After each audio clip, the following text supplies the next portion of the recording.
Welcome to The Real Debate. I'm Liam McCullum, your moderator tonight, and this stream is being produced by Human Reaction and Peaceful Sea Productions.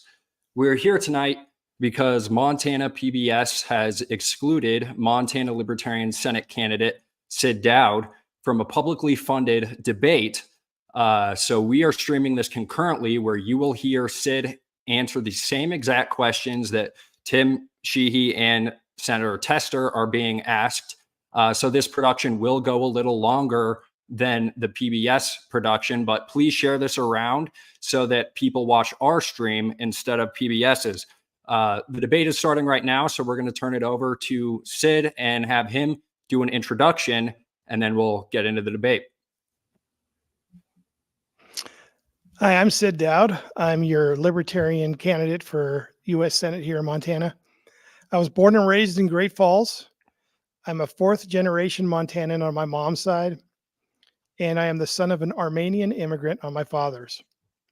I spent more than 12 and a half years as an NCO in the U.S. Army, initially as a fire support specialist, which is a fancy term for a field artillery forward observer, and then finished out my career in the medical field.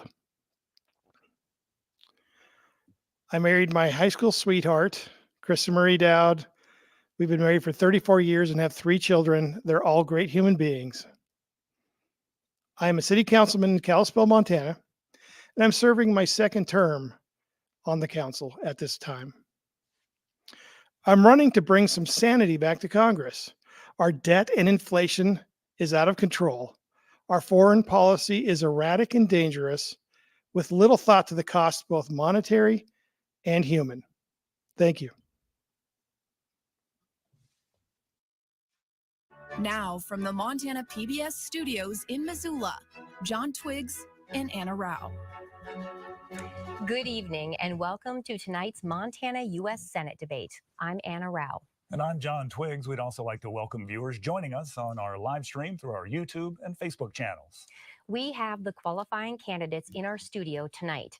You can read our inclusion criteria on our website at montanapbs.org. The debate participants are 3-term incumbent U.S. Senator Jon Tester and the Republican primary winner, Tim Sheehy. Thank you both for joining us tonight. Pleasure to be here. We have a slightly different format tonight. Each candidate will have an initial 90 seconds to answer the question. Afterwards, there will be a follow-up discussion period for that particular topic with a chance for rebuttals, follow-up questions, and direct exchanges. We'll finish the debate with a 90-second closing statement from each candidate. One other note, we're also partnering with the University of Montana School of Journalism. They'll be fact-checking tonight's debate. Their work will be on our website shortly after the debate to provide additional context. So let's get started with tonight's first question. We're going to begin with what's top of mind for Montanans, and that's the economy.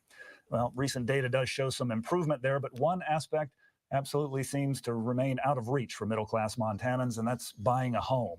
The market, that process just isn't working for most of our citizens. So the question for the two of you to start tonight is, what do you think is the root of the problem? And should the federal government get more involved in the solution, or will the market correct itself? And based on the coin toss, we're going to start with Mr. Sheehy.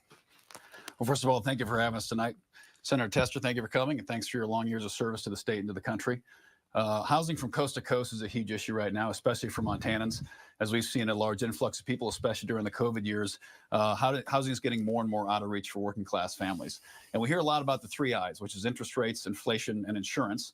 And as we know, in wildfire-prone areas, insurance is becoming an increasingly hard thing to get for home coverage.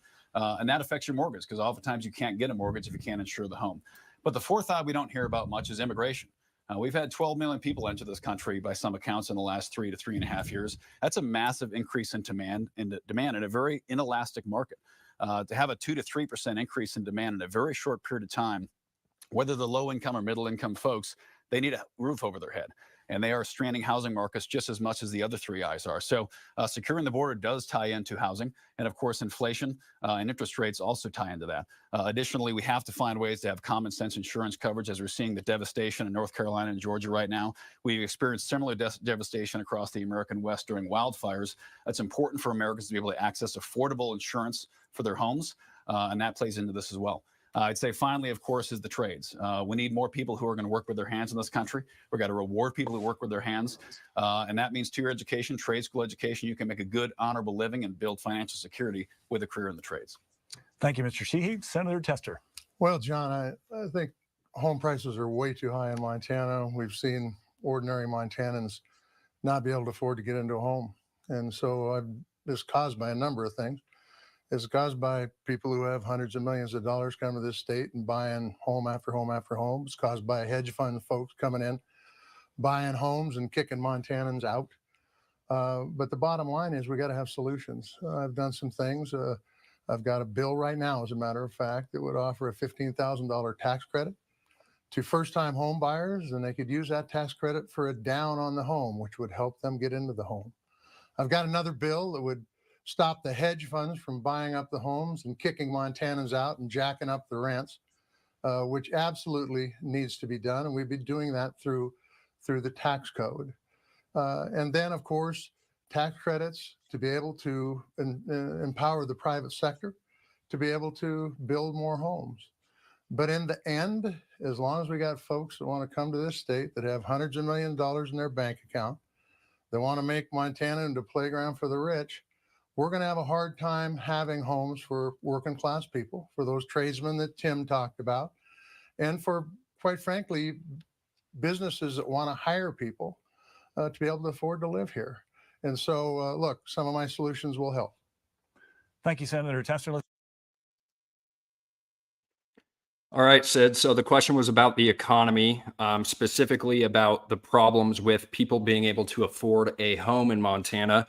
What do you think is the root of the problem, and will the market fix it, or is it just a problem due to greedy corporations? You have a minute and 30 seconds. Thanks. Well, the one thing I didn't hear from either of the other two candidates is how we just blew up our supply chain here and blew up our economy with the COVID lockdowns. Those are going to take many, many years to be built back up and stratified. And the only way to do that is to let the free market do its thing. And the one thing that keeps the free market from leveling things out is government interference. That's like a pretty key indicator there. So you can actually look at home prices here in Montana. Let's talk about homes that are already owned by Montanans that are in jeopardy. And a lot of those are in jeopardy because of property tax. Property tax for generational Montanans is pretty hard to come by, especially in this economy with our median income here in Montana.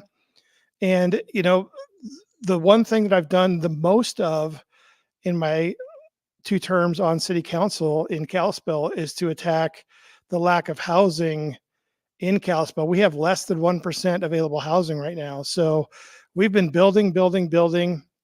We've had thousands of units come online here in the last a couple of years. It's going to make a dent.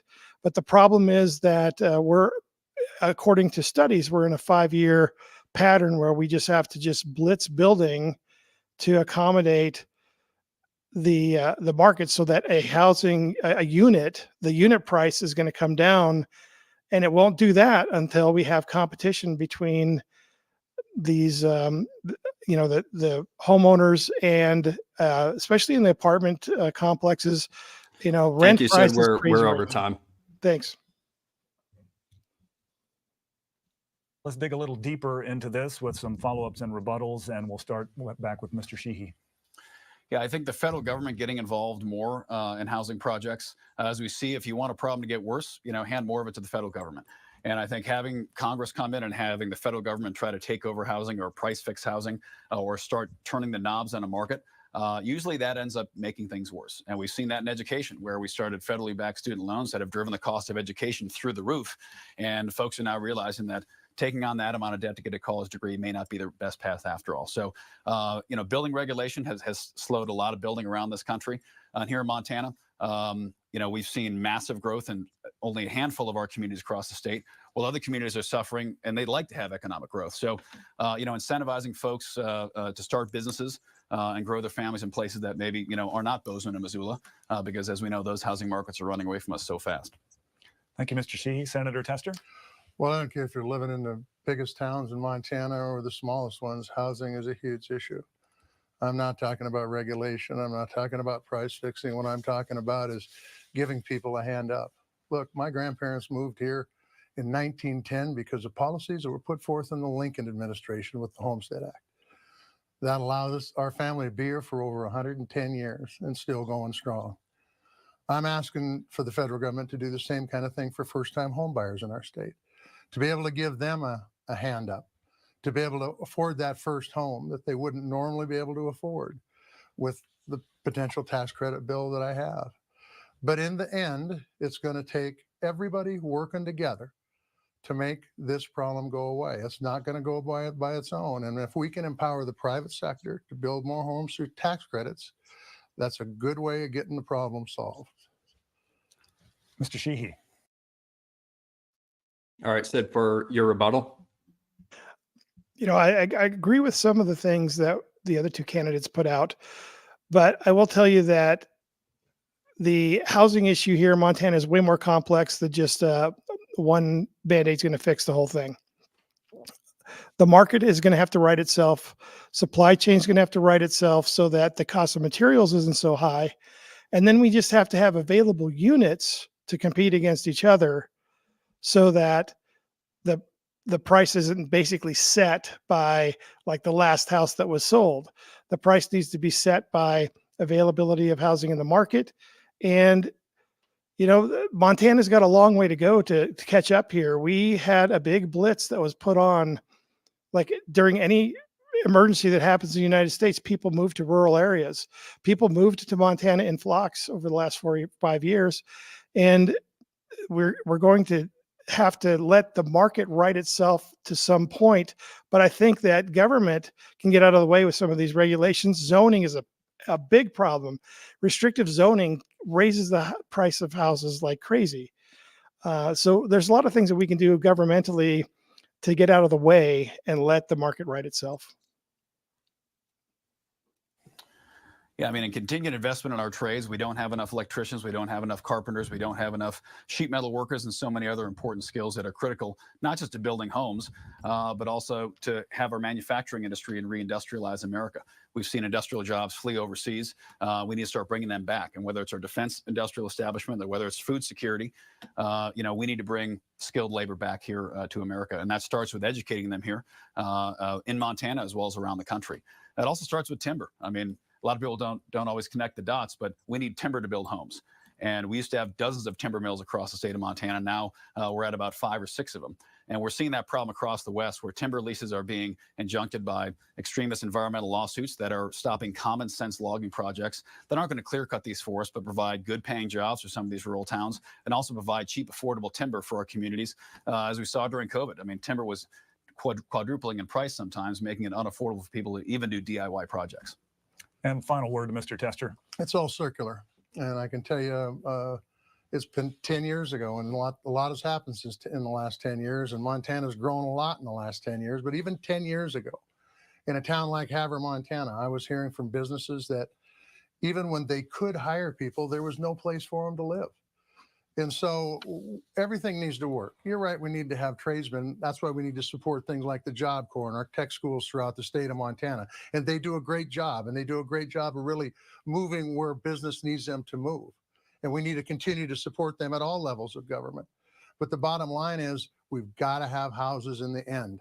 And if we don't do things to incentivize more houses on the market and make sure that those houses are affordable for working families, for young families, then we'll never get it to a point where this problem is solved. For your final word?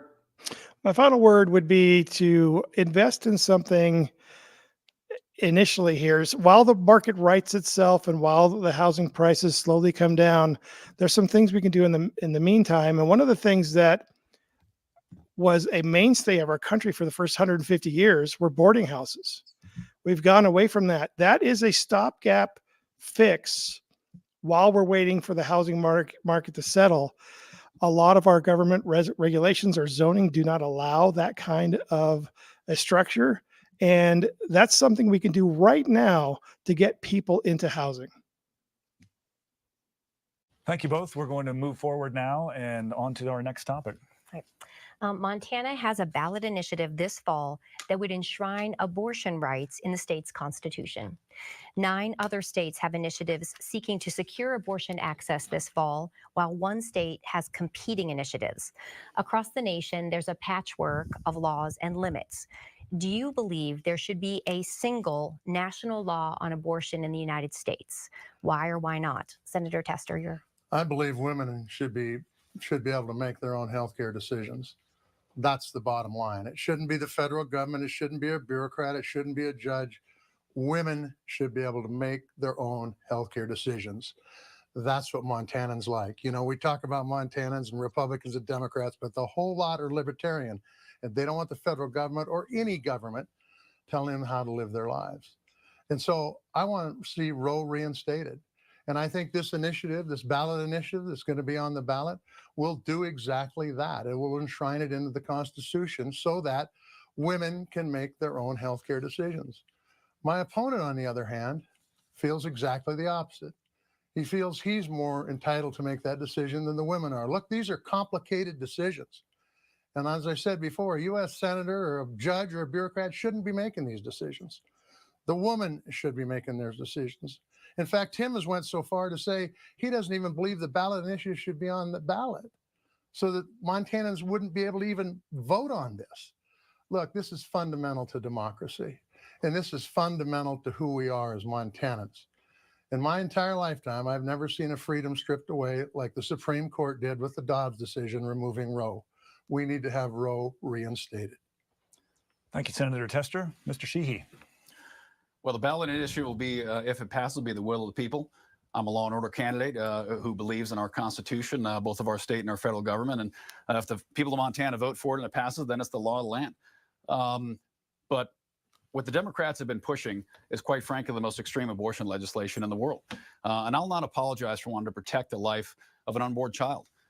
You know, my position on abortion has been common sense. I support the exceptions, rape, incest, life of the mother. I support the right of a mother to make those challenges an incredibly challenging, you know, tumultuous time in their life. Oftentimes without the support of their family, they're being forced to make these extremely challenging decisions, and they ought to know they have the right to do that. No question about that. But at some point when there's a viable life, another viable life included, that life also has the right to protection. And my wife and I have supported standing up the neonatal intensive care unit in Bozeman Health. Part of the reason for that is oftentimes if you have a fetus that may have health complications, this gives the mother security to know that that child is going to have the best possible chance at living. And I'm proud of that. But at the end of the day, common sense life legislation is what I support. That's what most of our party platform is supporting. And this particular initiative, should it pass, it's the law of the land. So certainly I'll respect it. But the reality is at some point, we have to protect the life of the child. It could be the next Albert Einstein, the next Michael Jordan, the next John Tester, for all we know. That life also deserves to be protected, and I'll do that. Thank you, Mr. All right, Sid. So John Tester just said that he had the libertarian response to abortion. And as the in-house libertarian here tonight, should we have a patchwork solution or a single national law from the top down at the federal level for abortion? Well, I will agree with the Supreme Court 100% that abortion is not a federal issue. It can be a state issue. I would also not want it to be decided at the state level either. I think they're attacking this issue from the wrong place altogether. I think this is a human rights issue. When is that child a human? And if you look into other places in our law, if you shoot a pregnant woman and it kills the pregnant woman and the baby she's carrying, that's a double homicide. We already are saying that that is a human being in there. So this should be a human rights issue. And you have the human rights, you have the rights of the baby, and the rights of the mother. And it takes care of all the fringe examples that they put out there about what if this happens? What if this happens? Well, it all comes back to human rights. A clarification, though, you don't want a law from the federal level, and you're running for U.S. Senate. You don't want to interfere in this issue? That is correct. This is not a federal issue. This is not a federal issue. You look at the Constitution, and there's nothing in there about banning or supporting, procedures or medical procedures, anything like that. But there's a whole bunch of stuff in there about human rights. Thank you. Mr. Sheehy, let's continue on with this topic as we'll have follow-ups and rebuttals, and we'll go back to Senator Tester. Well, the bottom line is this: whose decision is it to be made? Is it the federal government's decision, the state government's decision, Tim Sheehy's decision, John Tester's decision? No, it's the woman's decision. Tim Sheehy has called abortion terrible and murder. That doesn't sound to me like he's supporting the woman to make that decision. The fact of the matter is that this is fundamental to who we are as Montanans. The most intimate decisions we have to make are decisions about our health care. And this initiative needs to pass, which would reinstate Roe and, quite frankly, reinstate the freedoms that women and families have had nearly my entire lifetime. Mr. Sheehy. Again, common sense. Absolutely. That these young women are in a very challenging stage of their life. They need to know we have their back. But at some point, when you have a viable another life included, I refuse to believe that as America, the greatest country in the world, the only path forward is to end that life. The only path forward is to say that that child doesn't have the right to live and doesn't have the right to enjoy a life, to actually carry out its life. We should protect that. We have an obligation to protect the most vulnerable people in our society as well. So I support common sense legislation around the issue of abortion. Again, 3 exceptions all the way through, and early term abortions when they have to happen, absolutely. But ultimately, at some point we have a viable baby involved, that child also has the right to protections. And the Democrats have refused to even entertain a born alive bill. When a baby is born alive, they refuse to enshrine protection for that life. John Tester has been part of that. Abortion up to and including in the moment of birth, and the Women's Health Care Act of 2021 has been championed by John Tester and the Democrats. That's also among the most extreme abortion legislation in the world. And yes, I'm against that. Thank you. And your rebuttal? So I'm going to go back to my previous argument a little bit, but I also tell you that this is a battleground that is very telling of whether you're a Republican or a Democrat. I'm not. I'm something different. And I want to adhere to the Constitution, and I want to do things that the Constitution supports, like protect human rights, right? So I'll ask you, if you see a pregnant cat, that pregnant cat is carrying kittens. If you see a pregnant dog, that pregnant dog is carrying puppies. Everybody agrees with that. But suddenly, when we talk about human beings, when you see a pregnant female, you're like, they put some other label on it. That's a human being in there. And I believe that happens at conception. Thank you. Thank you, Mr. Sheehy. A follow-up? Well, I'd yeah. like to follow up. I was going to say, I feel like that he was. born alive statement that Tim Sheehy just made is total bunk. It's a lie. It doesn't happen. Those lives are already protected. Tim, you know it. You're saying it to try to politicize this issue more than it already is. The bottom line is this: if we want situations not to happen like just happened in Georgia with a woman dying because doctors were afraid to treat her because she was afraid to go get help, then he's your man. If you want somebody who's going to make sure that women can make their own healthcare decisions, I'm your guy, because I think it's fundamental to who we are as Montanans. We don't want the federal government dictating to us what medical decisions we can make. Final word to Mr. Sheehy. I guess that exception to that is COVID, when we were kicking people out of the military for not getting a shot, forcing them to repay their training costs to the military, kicking people out of the workforce because they wouldn't get the shot. Now, all of a sudden, medical liberty is the top of Libertarian John Tester's list. The truth is, we do need to protect women in a very vulnerable phase of life. But at some point, we also have an obligation to protect the other life involved. And that's the life of a vulnerable, unborn child who also has the right to live. And I'm proud to say I'll also protect that life. Thank you both. We're going to move on now to our next topic, and it's one aspect of living here in Montana that all Montanans cherish, and that's our access to public lands. Almost 30% of Montana is federal land. That's almost 27 million acres, and there are competing theories about the best way to manage that land and who should do it. So our question is, Which group or groups do you think would be best suited for managing Montana's public lands while maintaining our access? And we'll begin with Mr. Sheehy. Well, I'll start with public lands belong to the public. That's you, the people of Montana. Public lands belong to the people, especially those who live amongst them. And I believe that if you're a Montana and you share a fence line with National Forest property, if you're a rancher who has a BLM grazing lease, if you live next to state trust land, you should have more input into what happens on that land than bureaucrats 3,000 miles away. You should have more input at how that forest is managed, how those species are managed, than environmental lawyers from Seattle or Europe or New York City. And what's happened to our public lands these last 30 years, in many cases, has been devastating. I see it every day in the wildfire crisis. I put my life on the line to protect our public lands, to protect our farms and ranches. That's a dangerous job. We tragically saw, a firefighting pilot be killed at the Horse Gulch fire this summer. A lot of people go out in the line and put their lives on the line to protect our public lands. But how they're managed has become a broken system.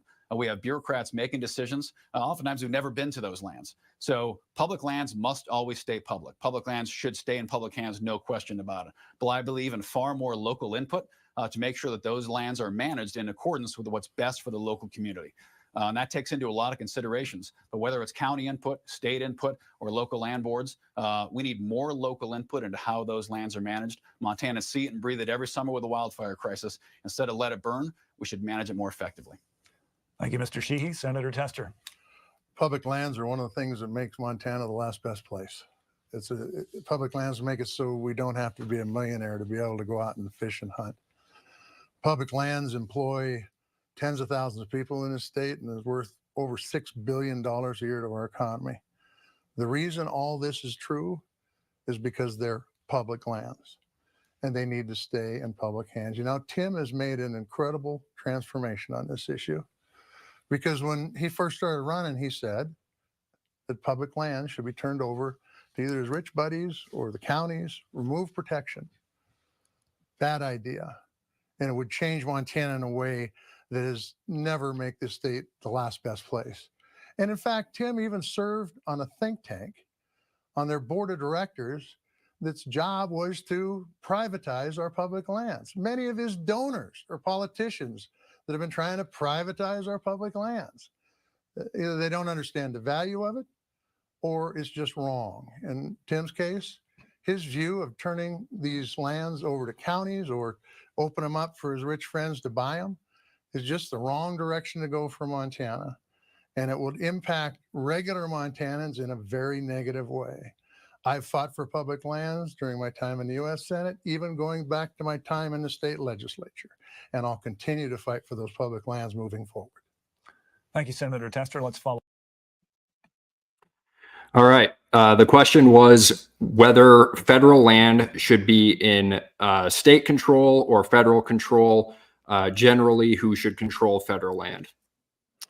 Well, I think, they phrased it more in the public land spectrum, but the federal government has done a terrible job of managing its federal land here in Montana.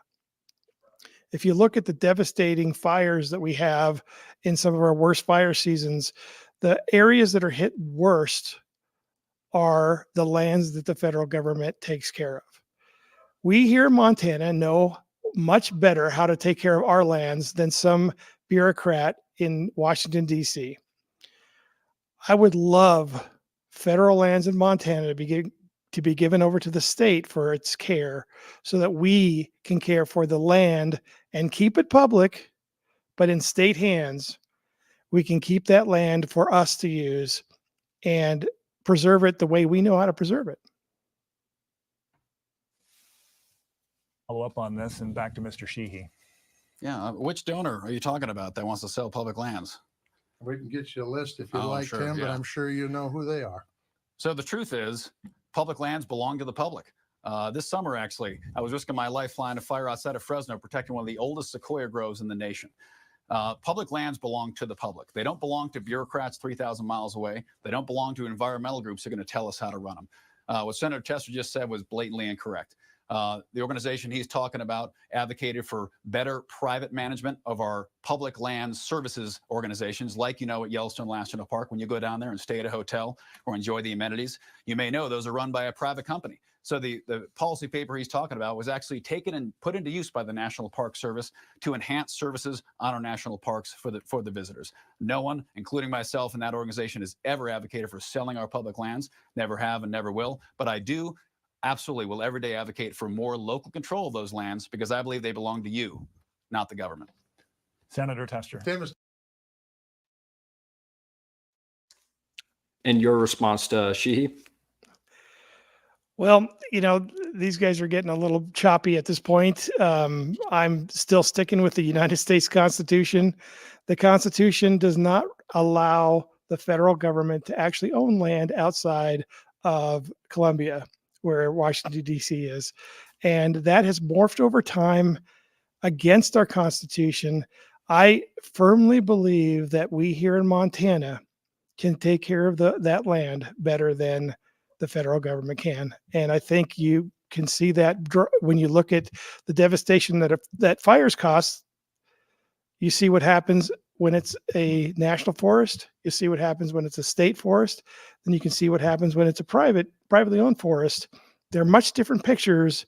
And the worst devastation is always on a national forest basis because they do nothing about clearing underbrush or making things safe for the houses that are near and around national forests. BLM land's a whole different ball of wax. Same idea, though. I think that we could manage that much better. I think we'll be much more friendly to our ranchers that have grazing rights on those lands. And, that's something that we can deal with here in Montana. It doesn't need to be handled at the federal government. We don't want them handling our lands, just like we don't want them handling our money. It's time to be honest with the people of Montana. You are on the board of an organization that want to privatize our public lands. In fact, you even dulled out a badge on one of your ads of a shirt that you wore that was promoting that group. When you found out that badge was on there, you said, hey, we can't be doing that because these guys, I served on their board and they want to get rid of our public lands. You also didn't even disclose to the public when you filed for this position that you belonged on that board. Why? It wasn't because they were a great organization doing great things for our public lands. It was because they wanted to get rid of our public lands, and you were a part of that organization, and you didn't want anybody to know about it. Watch out what people say in back rooms, folks, because what they say in back rooms when they don't think the recorder's going or the camera's running is usually what they think. And Tim said we need to turn our lands over to either his rich buddies or county government. That's not protecting public lands. And when you have people in federal government that believe that way, then those federal protections of keeping those lands in public hands gets removed. Mr. Sheehy. What would your response be to that? They are getting pretty chippy here and personal.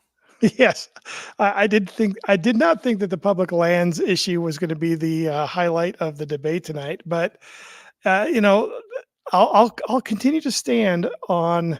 We know how to take care of our land better than DC does, and whether or not Mr. Sheehy was on that think tank, and no matter what his plan was, I mean, if his plan was to put it in county hands. County governments don't really exist. They're just an arm of the state government. So really, he was saying putting it back in state hands. I'm against, selling the land off to private entities. It needs to remain public. I hunt, I fish, I love the outdoors. That's why I live here. And I want those lands to stay accessible to me. But I also don't want them to be destroyed by mismanagement from the federal government. Well, Senator Tester knows all about backroom meetings. He's been taking them for 20 years as the number one recipient of lobbyist cash. The number one recipient of lobbyist cash in the whole country, of all candidates, number one. So if you want to talk about backroom meetings, while I was fighting in Afghanistan, he was eating lobbyist steak in D.C. The reason that organization has been criticized by John Tester simply because I was affiliated with it. And this has been their plan this entire campaign. If Tim Sheehy is affiliated with anything, attack it, tear it down, smear it. From our companies to nonprofit organizations, even charities that we donate to that help people, John Tester and his people have tried to tear it down. Bottom line, public lands belong in public hands. I fight to protect those public lands, literally fight. I don't figuratively fight in lobbyist meetings. I put my life on the line along with so many other brave wildland firefighters who fight to protect our communities from the devastating effects of wildfire every summer. I'm proud to do that. It's an honor to do it. And I hope all our firefighters remain safe for the rest of this firefighting season. Final As long word as to Tim Mr. wants to Tester. bring up lobbying. Look, public lands have been debated here. I've been a fighter for him. He wants to get rid of them. Let's talk about lobbyists. Tim Sheehy set up his own lobbying firm in Washington, D.C. Why? So he could try to influence elected officials, try to take them out and feed them those steaks he's talking about. By the way, you won't find that happening with me, Tim. You just made it up so it make it look good for the camera. Bottom line is I'm one of the most transparent senators in the United States Senate. I've got awards to prove that. And the reason is because I tell people what I'm doing and I'm very transparent in the process. Thank you both. We're going to stop right there and move on. All right. So the issue went from public lands to whether they're individually the most transparent candidate and whether they're receiving lobbying money. What's your rebuttal? My rebuttal is, I don't care about these interpersonal issues. I'm kind of tired of the continuing ads that you guys see every day. It's like Tim Sheehy and Senator Tester are having a money fight behind my back while Montana burns in the background. Right? They're chucking wads of $100 bills at each other. And it's all like personal stuff. They're going after character. I don't care about character. I want to change policy. I want to go to the Congress to represent Montanans. And the lobbyist stuff. I will tell you that Senator Tester publishes his schedule, which I don't think any other senator does, at least not for Montana. And I vow to do that same thing. It's important that you know who they're meeting with, who's influencing them, and transparency is something that's important. And I think we kind of talked all about what we wanted to do with public lands, but continuing on with what they're talking about, transparency is key. You need to know exactly what your senator's doing every day. On to our next topic. All right. Montana has a large senior population. Many of Montana's seniors utilize traditional Medicare administered by the federal government or Medicare Advantage plans, which are administered by private insurance companies. There are pros and cons to either one of these options, but the Congressional Budget Office found the taxpayer costs for Medicare Advantage plans have exploded, far surpassing the cost of traditional Medicare. What do you believe is the best healthcare delivery system for our seniors? And Senator Tester, you get the first response. The first thing we need to do is make sure that Medicare is there and solvent, not only for this generation, but for generations to come. That's critically important. So we need to look at things we can do to make sure that Medicare is solvent so that we can have a Medicare Advantage plan, which I'll get to in a second. What we need to do is things like negotiations for prescription drugs or capping the cost of insulin. By the way, which we've done this year or last year with the Inflation Reduction Act, by the way, which I was the only one in the delegation to vote for. And the reason was it's the first time ever that Congress has taken on big pharma and said, hold it, you can't have it your way all the time. We're going to let Medicare negotiate the price of these drugs, and we're going to cap insulin. Why? Because insulin hasn't changed in the last whenever since it was built. I'll tell you that. I've got a good friend that's a diabetic, and he told me when he was a diabetic in the late 60s, that insulin vial was pennies on the dollar for what it costs today. There's no reason we can't have affordable insulin for everybody, and it needs to be moved for everybody. But in the end, we've got to have Medicare to start out with. Tim wants to purely privatize healthcare, not just privatize it, but purely privatize healthcare. That means Medicare, which is a government program, would go away. So there would not only not be any Medicare, there wouldn't be any Medicare Advantage or anything else that would help seniors in times of difficulty. Thank you, Senator Tester. Mr. Sheehy. Well, healthcare, especially rural healthcare, is an absolutely critical issue for Montana.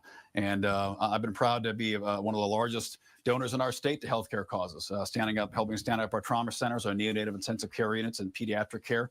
Rural communities, especially when they have 2 or 3 hours of drive to a major hospital, can be a challenge to get access to care, and we have to do everything we can to bridge that. And the government plays a role in that, no question. Medicare, Medicaid, and those programs have an important spot. But the reality is those are government pricing exchanges that you end up getting your health care through a private organization. And what's happened, with whether it's Big Pharma or a giant consolidated corporate healthcare conglomerates, especially during COVID, we've seen massive consolidation in the healthcare industry. Costs have gone up, access has gone down, and it's getting harder and harder for all Americans, but especially rural Montanans, to get access to the healthcare they need. So as we saw that happen, we stepped in and helped with our own money to try to bridge that gap. And what we can't do is hand our healthcare to the government. The government has a role to play to ensure certain folks still get access to what they need.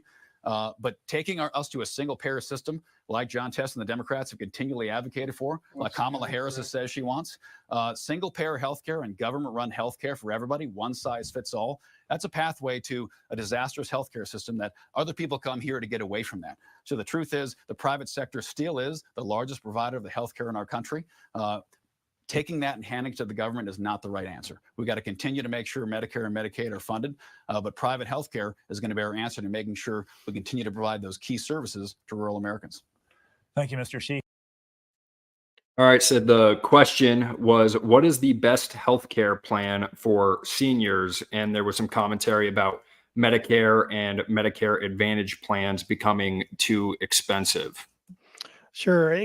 Some of that's demographics. We have a very large generation that is reaching the retirement / end of life care system. And we have a smaller generation that's paying into the Medicare, Medicaid, bucket. Those things will change as demographics change, but let's look at the bigger problem. I mean, the question was kind of like government healthcare versus private healthcare. So one of the big issues we have is with insurance, and there is no reason that an insurance company can't cross borders, like cross state borders. We should have more competition with the insurance providers will lower healthcare costs. If you look at the healthcare items that are traditionally not covered by insurance. So if you look at LASIK surgery is a great example. LASIK surgery is very reasonable because they compete with each other. Insurance usually doesn't cover it. And that's a good little microcosm of what can happen if we let competition lower prices. We're not letting that happen. When you go to the doctor today, you have no idea how much that visit is going to cost you. Even if you're going there for a procedure that they do all over the country all the time, you have no idea how much that's going to cost you until you get the bill. And that's because insurance companies have made it that way. It's not a system that you can see through. It's a system that needs to be really worked on. And, unfortunately, I'm also with Milton Friedman on a lot of this stuff where he looks at things from an economic lens and he says, well, for your bottom 10%, just paying for them is economically more viable than it is to have all these other programs and social welfares that are paying in, just flat out paying for their medical. And that might be something we look at, but I want to first look at health insurance and, see more competition in there so that we can see these prices lower naturally. Let's follow up on this issue and we'll go back to Senator Tester. We're only allowed 2 people in the studio tonight. One of them's my wife. God bless you, Charlotte, 47 years. And the other one's a guy by the name of Henry. Now, Henry doesn't have $100 million, so he can't invest in healthcare around the state, by the way, which I applaud, Tim, but not everybody's in your shoes, okay? Henry's a veteran that had a hard time getting onto Medicare. Our office helped him, and he has healthcare that he needs to be able to survive. That's why we need to keep Medicare. Tim never talked about his pure privatization comment, and the reason is because he knows if he has it his way, not only will Medicare go away, Indian Health Service would go away, VA would go away. That's not practical, it's not logical, and it's not what Montana needs. Montana needs more healthcare, not less. He actually campaigned in this state with folks who were trying to close down VA clinics. The bottom line is this: the government plays an important role, and they need to continue to play an important role, especially in Medicare, VA, and IHS. Mr. Sheehy. Well, he's referring to an organization called Conservative Veterans for America, and all those people I was sitting with are also disabled veterans and wounded veterans like myself, who come home and realize that the handoff from the military to the VA is a broken system. The VA is an organization filled with a lot of great people who are unfortunately failing within a sclerotic bureaucracy that is not meeting the needs of our veterans. The IHS, the VA, two examples of totally government-run healthcare, and guess what? We're seeing life expectancy go down. We're the #1 state for veteran suicide in the entire nation. We're seeing veterans not get the care they need all over the country, but especially in extreme rural areas. So healthcare, I believe, is a moral obligation. I've done that on the battlefield, carrying my friends through gunfire after they've been wounded, donating millions of dollars to help make our healthcare better. But the private sector is going to be able to do it better, faster, and cheaper than trying to build a government system that will not be able to handle the caseload, not be able to make the reimbursement payments needed to actually sustain those systems. And you know, we can't shift to a single payer system. We cannot hand our healthcare to the government as a pathway to disaster. Senator Tester. So All right, so the exchange there shifted a little bit from Medicare and its interaction with the VA. What is your perspective on the VA and its operations? So as a veteran, I'm I'm innately distrustful of the VA. They were terrible. They're getting better, but it's still a government-run system, and there are problems there. The best thing they ever did was allow you to go and have your procedure done by a private doctor and then have it billed back to the VA. I think that was the way they really need to go. And the difference between social welfare and medical care for veterans is the veterans signed a contract with the United States, and that contract allows for medical care after they're out of the military. So this is the United States fulfilling a contract, and that's sacred, right? I'm totally in line with that, and we need to brainstorm ways to bring the cost down to the point where you can go on into the private sector, get your work done, bill it back to the VA. But you know, we're not talking about like an elephant in the corner of the room here, or that takes up most of this room. Is the collusion between the FDA and pharmaceutical companies. The FDA is a terribly corrupt office. It has lied to me and you for our entire lives in many very meaningful ways, like the food pyramid, how when I was born, they were saying that the manufactured milk was better for you than mother's milk. And this is stuff that came from the FDA. The FDA colludes with these huge pharmaceutical companies, and nothing can put that into perspective better than what happened during COVID and with the vaccine. You can see the collusion between the two. Oh, in the end, what he's saying is that we need to shut down Medicare and the VA and IHS. Look, IHS is in the situation is for one reason: it's underfunded. Anybody that can tell you about Indian Health Service will tell you that. It has its problems because it doesn't have the money. VA, it's not perfect, but it's come a long ways over the last time I've been in the United States Senate. Take a look at the clinics that have been built around the state. Take a look at the number of additional doctors we've got in the state and nurses. Now, do we need to do more with mental health? You're damn right we need to do more for mental health for our veterans. That's why we passed a bill called the John Scott Hannon Bill, named after a veteran in Helena, Montana, that took his own life because of PTSD. It offers alternate ways of mental health: yoga therapy, equine therapy, fishing on the river. Some of this stuff is far, far better than laying on a couch talking to a shrink. So we're making advances. But to pull the government out of healthcare would totally destroy the healthcare system in this country. Final word to Mr. Sheehy. Well, I'm tired of hearing politicians use veterans, as a political prop. The truth is, the VA is not doing very well. I have plenty of friends combat wounded, one without any legs, who's on his 119th surgery, I think. And I don't know, I think 25 surgeries ago, he stopped dealing with the VA. They took away his caregiver status for his family for a guy who lost half his body on the battlefield in Afghanistan. Our veterans are not getting the care they need from the VA. That's been the case for a long time. And as a member of the VA committee for many, many years, Senator Tester knows that. We are not meeting the needs. And building more VA clinics isn't the answer. Building VA clinics we can't fill isn't the answer. And he's resisted community care options in the VA. When veterans groups have come in and tried to enhance community care to give veterans more control over their health care instead of having it controlled by the VA, he's worked against that. Because instead of caring for the veterans, it's about the federal employee unions at the VA. It's about time we put veterans first in our VA management policies. We got to make sure they're getting the care they need when they come home from war. And right now in Montana, we're failing. Gentlemen. I'll have to agree with some of that. And I know you're going to ask me to follow up on that. The VA has a long way to go. I just wonder what would happen if you took all the money that is being funneled into the VA and that whole structure, physical buildings, staff, training, programs, the bureaucracy behind that. And you just said, okay, vets, go get the care you need from private physicians, bill it back to us. We'll have some people that audit those regularly just to make sure that you're not taking advantage of the government of this money.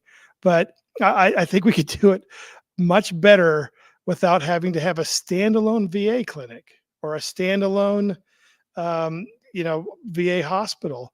The cost of just running that as the government is incredibly high. So I don't know what the real answer to this is. I know that this is something the United States has to do. We have to fulfill our contract and take care of our veterans.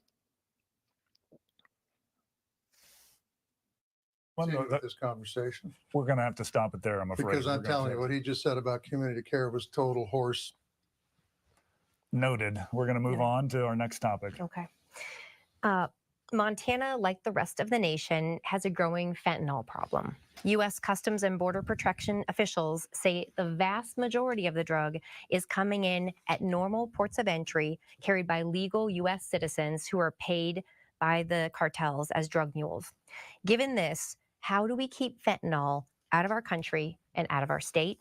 First response on this question goes to Mr. Sheehy.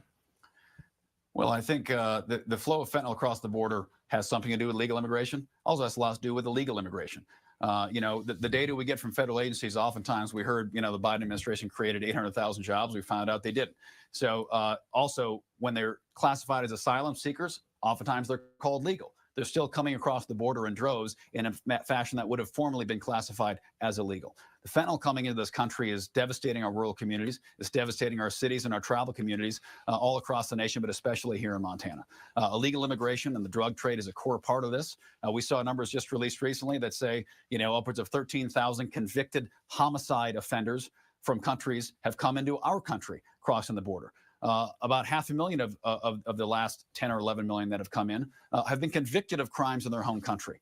So the mass migration that's happened in the last 3.5 years that we've had the opportunity to stop many times is having devastating impacts on our communities, not just across Montana, but across the state. We need to secure the border. We need to empower our joint interagency task forces to have a more aggressive approach to these drug cartels, as well as, and I don't even like to call them cartels because they're really multinational, multi-billion-dollar corporations.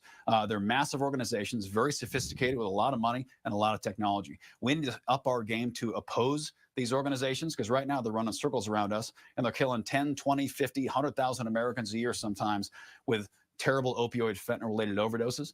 It's time to put a stop to it. Thank you, Mr. Sheehy. Senator Tester. Fentanyl is a huge problem in this country. There's no doubt about it. And government can play a role in stopping it. Got a bill passed called the Fend Off Fentanyl Bill. The precursor elements for fentanyl are coming from China.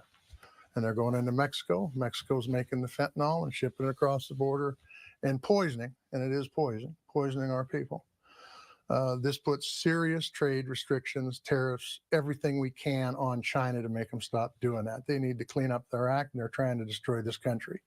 And it's not by accident. The other thing is we need to secure the border.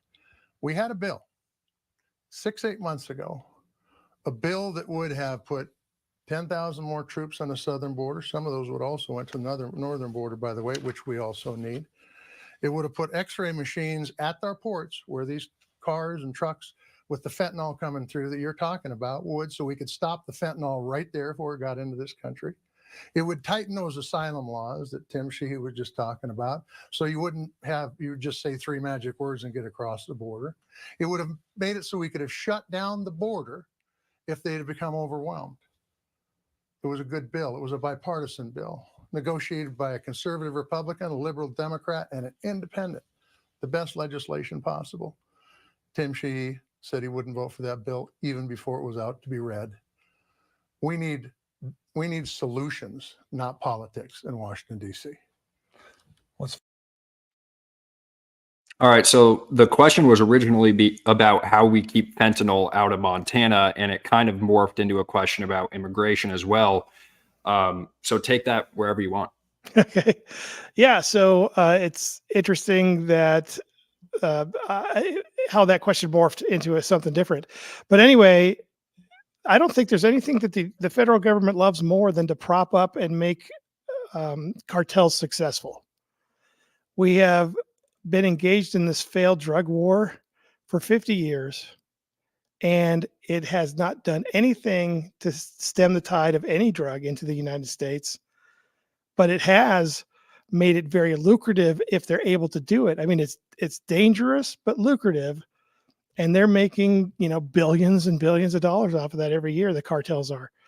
And, they're the one comment I really want to hammer down on is tariffs.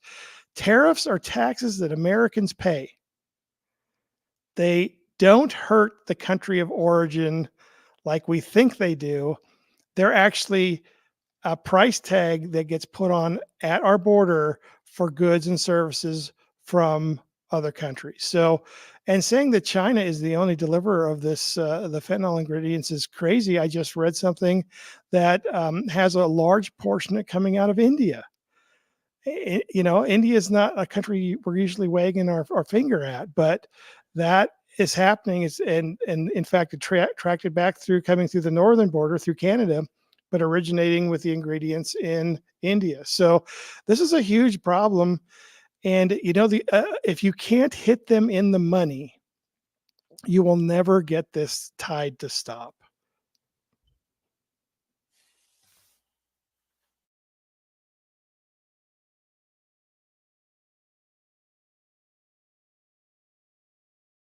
Follow up on this, and we'll go back to Mr. Sheehy. Well, Senate Democrats and White House Democrats created this border crisis. We had a secure border 4 years ago. Donald Trump handed a sealed border to the Biden-Harris administration. And Kamala Harris, the border czar, with support from her friends on the Hill, like Senator Tester and Chuck Schumer, opened the border wide open for 3 years, left it open. She refused to even go there. Democrats on the Hill refused to hold the administration accountable for the largest mass migration in the history of this country. We've never seen that many people come in such a short period of time. I'm a pro-immigration guy. I've welcomed dozens of folks here to work for our companies and brought friends in this country. But coming the right way, legal, is the way to do it. What we've seen happen the last 3.5 years is a humanitarian disgrace. It's a national security disgrace. And the Democrats chose to let it happen. You want to talk about playing politics? Watch what the Democrats have done with the border, because they said nothing about it for 3.5 years. Kamala Harris wouldn't even go there. Senator Tester couldn't be caught talking about the border. And now, 6 months before Election Day, for the last 3 months, it's been top priority for Senator Tester and Kamala Harris to secure the border. That's politics, folks. Senator Tester. Well, look, I'll be the first to tell you that President Biden has not done a good job on the southern border. I pushed him on Title 42, which was a stay in Mexico policy. He removed it. I thought it was a bad decision. And there are other decisions he made that I thought were bad for the border. But the bottom line is this: Congress needs to do its job too. And when you get a bipartisan effort moving forth and everybody's on board, and then all of a sudden the party bosses say, nope, can't pass this. We need to use this as a political tool in this election. And if you don't believe it's being used as a political tool, just turn on the TV. We had a solution. It was there.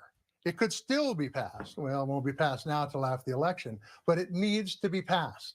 And it could have been passed 6 or 8 months ago. But the bottom line is, Tim Sheehy, before it was even released to read, said, nope, not going to support that, because his party bosses told him that's what you need to do. That's not what Montana needs in Washington. Mr. Sheehy. All right. So the question has morphed more into an immigration question now. How do we solve the problem at the border? Yeah, and I was kind of holding this off for an actual immigration question, but I'll answer it now and maybe have to repeat myself here in a little bit. The very, I don't care if we have a closed or open border, that is a band-aid. We need to fix immigration. Immigration is broken. The very first thing we need to do, and this is just makes economic sense, and there's no reason that we're doing it now, is to remove all social welfare for immigrants. Completely remove social welfare for immigrants. We didn't do that in the past. None of our ancestors got that. I don't know why we're doing it now. It's sending money outside of the United States. That's number one. Number two is our alphabet agencies' policies on immigration, the ones that have to do with the border, are all contradictory, and they're not one fluid policy. We do not have an understandable immigration policy right now. If we did, then we could show people a roadmap. This is how you legally immigrate to the United States. These are the avenues that you can take. And, it solves a lot of our problem if we have a valid immigration policy. We have a lot of people that may be coming into the country illegally, but what choice do they have at this point? We don't have a clear immigration policy. We need to figure that out first and then enforce it at all of our borders, not just the southern border. All right, Sid, one question. Do you mean that you want to cut off all welfare for illegals or all immigrants? For illegal immigrants, for people that have not gone through the naturalization process, right? So there should not be any social welfare for somebody that comes into this country and is not working themselves through the legal immigration process. So, like there's people are being put up in hotels, people are being given cash, people are being given cell phones and things like that. That's all coming through social welfare. Our tax money is paying for that. I'm not saying that private entities can't do that. Churches, charities, nonprofits, feel free. That is their prerogative, but it should not be something that comes out of our tax dollars. Thank you. Well, it's remarkable. According to Senator Tester, it's my fault a Senate bill didn't pass when it wasn't even a senator. Apparently, I've also sold our public lands in the last week and closed our hospitals. It's amazing how much influence I have for not being a senator. You're running for the office, Yeah. Tim. Your statements matter. Yeah, they do matter. And the statement is secure the border. You could have done it 4 years ago. You were handed a secure border. You guys have stood there and watched it happen for 3.5 years. It's led to murders across the country, fentanyl spiking all over the place. Possibly 12, 13 million people. The scary thing is we don't even know how many come across. And no one's saying no immigrants at all. But the Democrats in charge of both the Senate and the White House for the last 3.5 years have manufactured this crisis. They repealed all of Trump's executive orders. And then they proposed a bill that would have legalized millions of asylum-seeking legal immigrants still coming into this country. The bill Senator Tester's talking about would have enshrined a massive level of continued illegal immigration. They simply would have legalized it and called it legal. It wouldn't have fixed the problem at all. And that's why I opposed it, because when it became apparent that it was going to legalize millions of people still coming into the country a year under the faux asylum-seeking regulations that they're abusing right now, I said no, absolutely. And I'd say no again.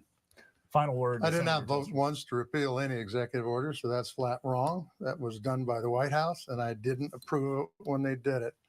Number two, you must have read the bill sometime, because you didn't read it when you said you were going to vote against it, because it wasn't even out for me to read, much less you to read.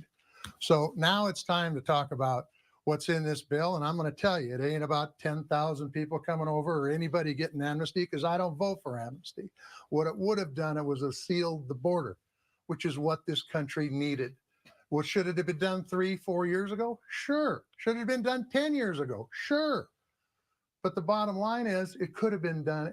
The bill was on the floor. It was there for the taking.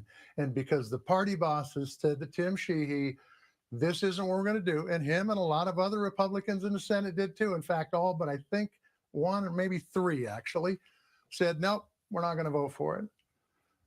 That's what people hate about Washington, D.C. That's not what people in Montana expect from their representatives. Gentlemen, we'll stop your final comment? Well, we went back to immigration on this issue, the question about fentanyl again. I don't think that we're going to solve this problem by completely closing the border, and that is going to be a temporary fix and a relief, maybe something we need right now, but we have to fix immigration. And having this confusing of an immigration policy, we have people that come here seeking asylum, and America should be that place where you can flee from socialism or an oppressive autocratic government and come here seeking asylum. We should be that, but we have a big lack of asylum judges filling the positions that we need. We don't have the asylum judges we need, so these people stay here for a long time before they get their day in court. We need to have a snappier system, and I think if we can whittle away some of these superfluous alphabet agencies, we could find the money to actually have an effective asylum judge system and have an effective immigration policy. Thank you. There on that issue. We're going to move on to our next topic, and we're going to talk some foreign policy. And these are tense times around the globe, and Montanans are concerned about our level of involvement. The spreading war in the Middle East, the war in Ukraine. Congress has passed 5 bills totaling more than $175 billion to the Ukraine conflict alone. And there will be more requests, and unfortunately, there will be more wars. The question to both of you is, where do you stand on the U.S. level of involvement in these foreign conflicts? And we'll start with Senator Tester.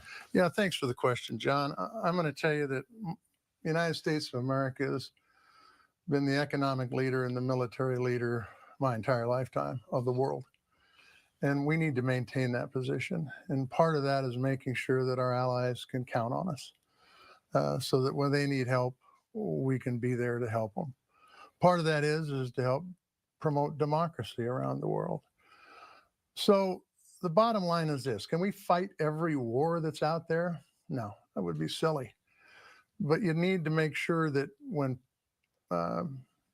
people like Putin are trying to take over a country for no reason whatsoever other than that they can, they need to be stopped, especially when those people are fighting for democracy and fighting with their lives. And so you're right, John, we've put a lot of money into Ukraine. But there is not one bone in my body that says when Putin gets done with Ukraine, he's not going into Poland and go right through Europe. And that would be incredibly a disaster for the United States and for Europe and for the world. In Israel's case, Israel's been one of our best friends in the world. They've got to be able to allow it to protect themselves. They were attacked on October 7th, coming right up for no reason whatsoever. And so they're responding. Do I agree with everything that Bibi Netanyahu has done? Absolutely not. But the truth is Israel has to be able to protect themselves while the United States looks and helps the world look for a political solution for both of those conflicts. Thank you, Senator Tester. Mr. Sheehy. Well, America has a tremendous global security role that we've seen play out. My wife and I both served overseas. She was a Marine Corps officer, me as a Navy SEAL team leader. Been in about 93 countries around the world, carried a gun in a lot of them. I'm proud of America's role in the world. But I also saw firsthand 2 wars I fought in. I watched us walk away from them. I watched us abandon the sacrifice of thousands of young Americans on the battlefield there without even so much as a blink in an eye.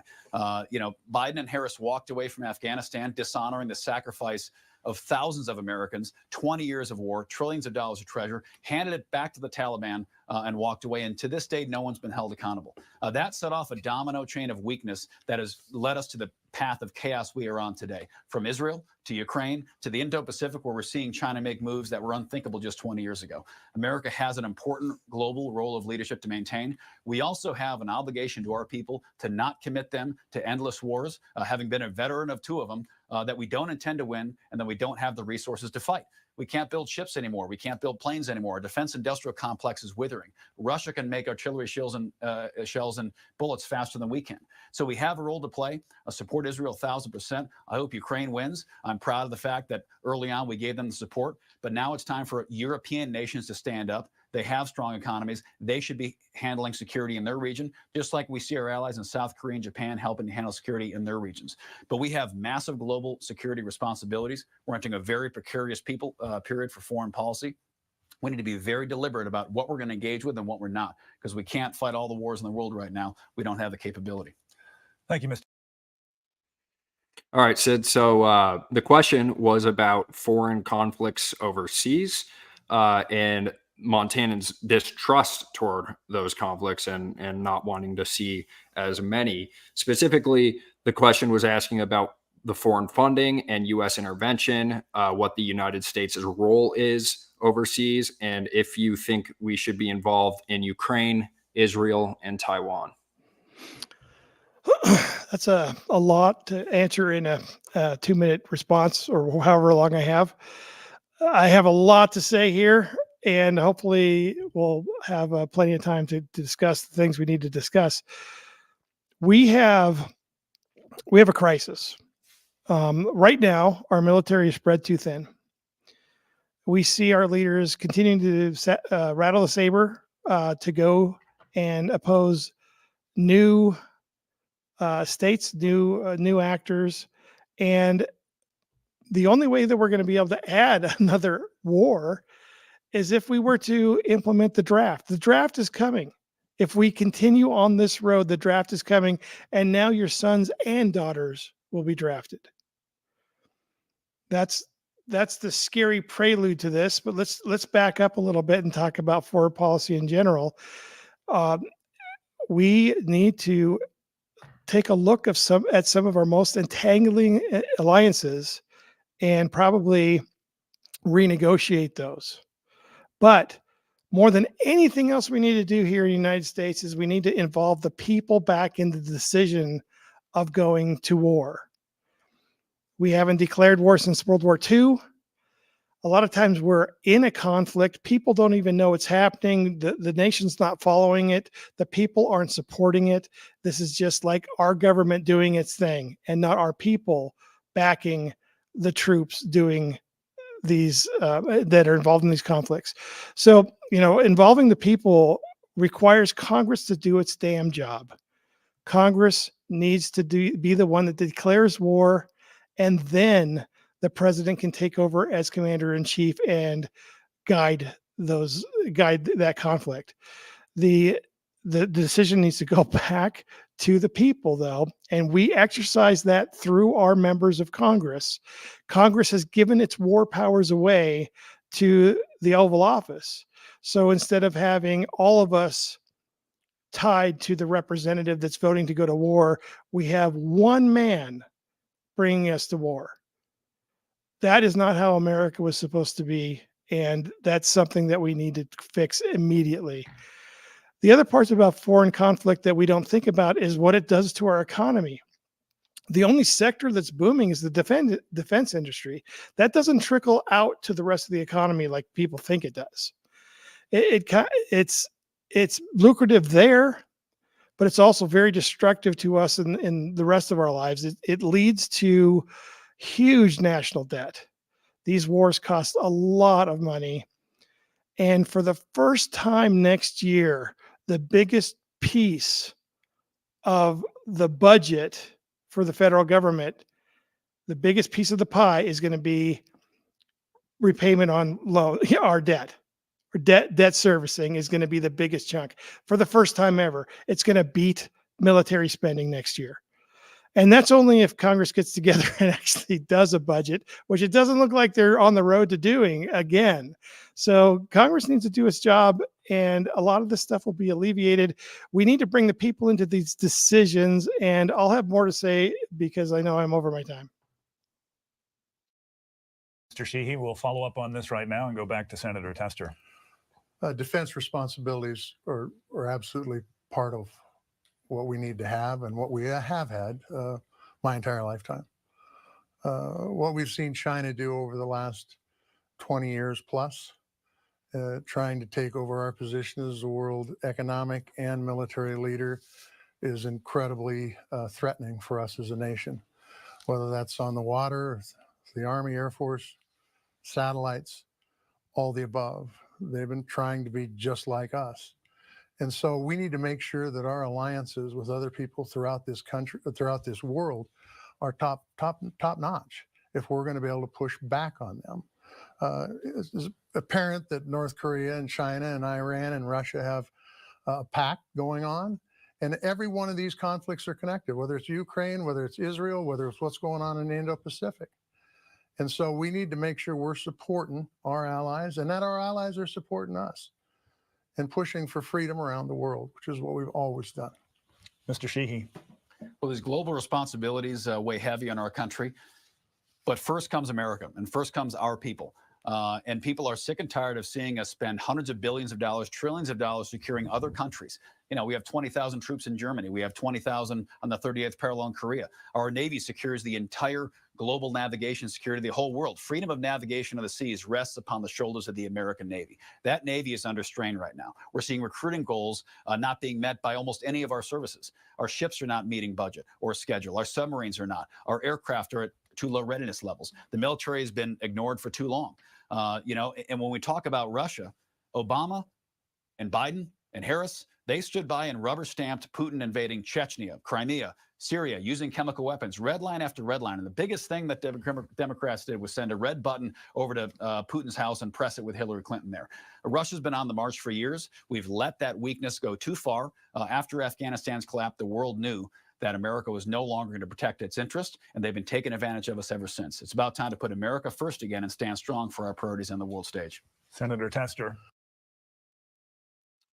What's your response to Sheehy there? So some of that is hard to hear because I grew up in Great Falls, Montana, the ground zero of the nuclear sponge here. I think it's very disheartening to see that the threat of nuclear war no longer holds any kind of stress or upset for people. I mean, the fact is that today we are in a much worse scenario than we were during the Cold War with nuclear armaments. Our nuclear program moved from the watchful eye in DC, and they've been kind of running amok in the background with nobody checking in on them for years. So that's one thing. The other thing is, of course, you're not meeting your recruiting goals because you're not respecting the American troop.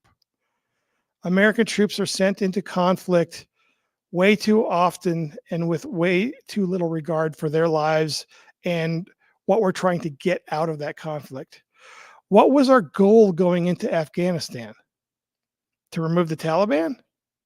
If that was our goal, then we supremely failed after 20 plus years there when we left because the Taliban went right back into control. I don't think we have the right mentality when we're entering these conflicts to say, this is what this conflict is about, and this is how we win. This is when we win. So we're moving toward this goal. But once again, the American people aren't part of the process. The one thing that really just gets me is how we send aid to other countries for their conflicts without regard to what it's doing to American people. You can't send money outside the United States right now without hurting Americans with the state that our economy, the state that our debt, the state that our inflation is in. We have to have some fiscal responsibility here to look out for our own. And that's why I believe that I might be the actual American first candidate in this race, because I want to not send our money outside of this country. I want to start building our economy back up, paying down the debt, and I want to encroach upon the rest of the world economically, not militarily. Military encroachment on the rest of the world is costing us trillions of dollars. Trillions and trillions of dollars. I serve as chairman of the Defense Appropriations Bill, and the last two defense bills have been the largest defense bills ever passed by Congress. The reason that's important is because we're able to invest in things like our industrial base, to be able to build the things that we need to build to be successful, to protect ourselves, and also help our friends around the world. We're going to see a project coming into the north central Montana, the Sentinel project, to rebuild our ICBMs.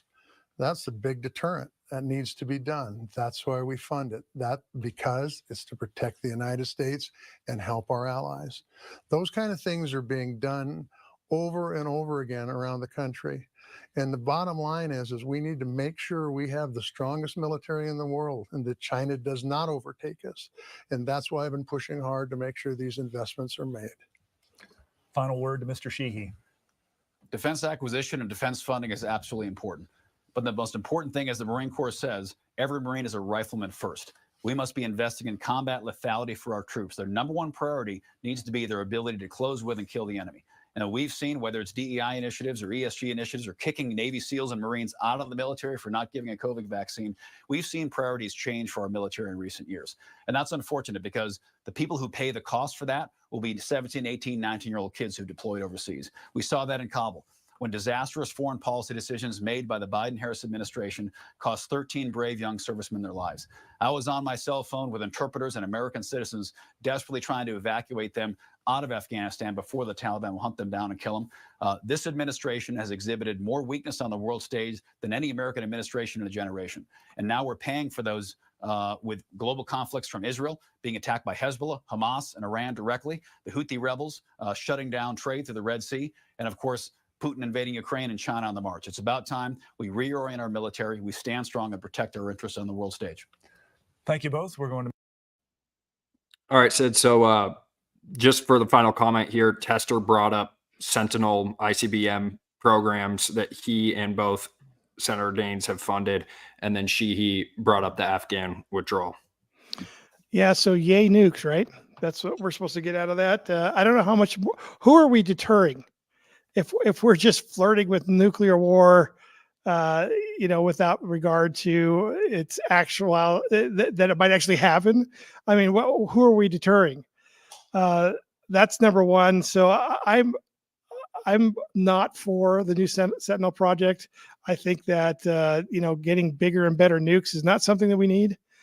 And as far as the Afghan withdrawal goes, that war was mismanaged so badly from day one. After the first 5 years, the generals in the Pentagon knew that we could be withdrawing from Afghanistan at any time. Putting the total blame, I do blame the Biden administration to a point, but putting the total blame on there when the generals in the Pentagon should have had a plan to quickly enact, and they did not. I think the blame doesn't lie just squarely on Biden. I think it's a military problem.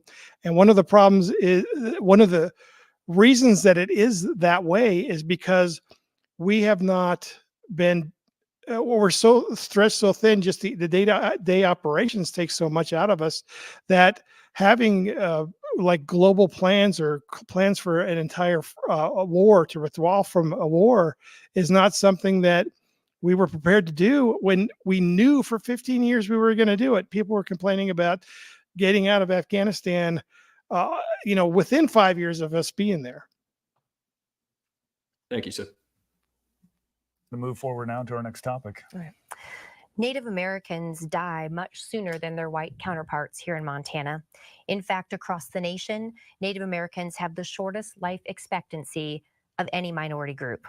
None of this is new. Yet, there never seems to be sustained federal commitment to improving these statistics. Should the federal government be doing more to turn the tide on this issue? And the first response to this question goes to Mr. Sheehy. Well, I've heard from all over the state, the IHS is in challenging times. And I remind Montanans, because many folks don't remember this, but our Native brothers and sisters serve at 5 times the regular rate of any other ethnic group in America. American Indians join up with the warrior spirit, and they fight more than any other ethnic group by a factor of 5 in this country. Been proud to serve alongside many of them in both wars in Iraq and Afghanistan. Shared foxholes with them, shared spoons with them, spent a lot of time alongside them in the field of battle. And when they come home, a lot of times, the only way they're able to get health care is through the VA. And although it's not perfect, that's their chosen path of healthcare because the IHS isn't meeting their needs. So it's absolutely critical that we start rebuilding so much of the infrastructure that's key to our tribal communities. They've been left out far too long of a lot of pieces of legislation that are not investing in basic public safety. One of the issues that we all know, unfortunately, all too well is missing murdered Indigenous women. And there's not enough law enforcement out of reservations to provide a basic level of public safety. By one account, a tribal council member was talking to me on the Crow Res where they had sometimes as low as 4 or 5 full-time police officers to cover an area almost twice the size of Connecticut. And it's going to be critically difficult for them to provide basic public safety and public services to folks, whether it's a traffic accident, domestic violence, or a drug overdose, when they don't have enough people there to provide basic level of public safety. So healthcare is critical, but also public safety infrastructure that allows us to respond to those incidents is also critical. Thank you, Mr. Sheehy. Senator Tester. Look, and our Native Americans or First Americans are a big, big part of this country and certainly a big part of the state of Montana. And we have trust responsibilities to those Native American people that are certain to them. And we need to make sure we're living up to those trust responsibilities. It's critically important. When I first got elected, I sat down with a bunch of large land-based Indian tribes from throughout the West, including the 7 tribes here in Montana. And I asked them what their challenges were. By the time they went through healthcare, law enforcement, water, housing, schools, I finally just said stop because the list was too long. I said, we're going to have to prioritize. And their top priority at that time was healthcare. Diabetes is killing them far too regularly. Poverty runs rampant in Indian country to a big extent. And just like the housing situation we talked about earlier, all this stuff is circular. If you're going to have good health care, you got to have good schools, you got to have good housing, you got to have a safe community, you got to have good water. And so that's why I've worked to make sure we get water settlements done and make sure that VA and IHS has a partnership so that Native Americans have a choice. But in the end, it's funding. And you can take a look at the amount of money that's spent in Indian country for healthcare, and it is a pittance compared to what's spent in the private sector. And if you get what you pay for, and we need to step up. We need to let the Native Americans drive the bus here, but we need to make sure we're funding it in a way that makes sense for healthcare for Indian country. Let's follow up on this. All right. So the question was about federal and state relations with Native Americans, specifically related to services like healthcare. Sure. And, all I heard from that initial response was the federal government needs to do more. And I don't know if Native Americans have been served at all by a greater influence from the federal government. I think every time the federal government gets involved in Native American affairs, it's always bad when the federal government does anything, but that's the worst case scenario.